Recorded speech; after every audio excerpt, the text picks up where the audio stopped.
Buongiorno a tutti, sono il dottor Carofiglio. Oggi voglio parlarvi di bruxismo. Questa parafunzione da molti viene considerata una cosa negativa, invece non è così.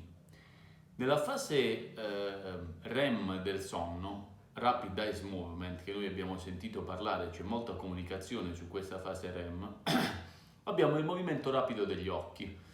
Però non ci viene detto, non viene comunicato spesso che ci sono altre forme di movimenti, che sono quelli mandibolari, delle mioclonie a livello di mani, gambe, per cui abbiamo che in questa fase del sonno, la fase onirica, la fase dei sogni, noi abbiamo il cervello che dà degli output al sistema nervoso che provoca queste parafunzioni.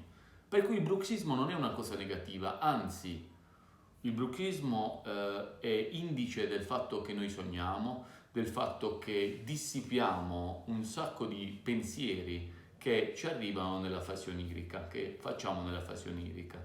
Che cosa si fa? Siccome il bruxismo potenzialmente può far consumare i denti, può dare della fatica a livello muscolare, dei muscoli, soprattutto i masseteri e i temporali, dobbiamo cercare qualcosa che ci faccia bruxare ma che non ci faccia avere gli effetti negativi del bruxismo, appunto il consumo dei denti e l'affaticamento muscolare.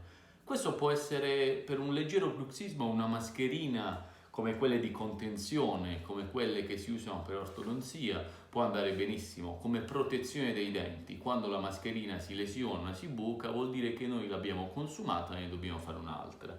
Oppure per le persone che bruxano di più, che non vuol dire che sia una cosa sbagliata o negativa, ma vuol dire che hanno un'intensa fase onirica, si può fare un bite assolutamente liscio, un bite di svincolo, con il quale noi possiamo compiere quei movimenti assolutamente non controllabili dalla volontà perché sono appunto in fase di sonno, nella fase seconda del sonno, e svegliarci la mattina seguente senza tutte quelle problematiche muscolari.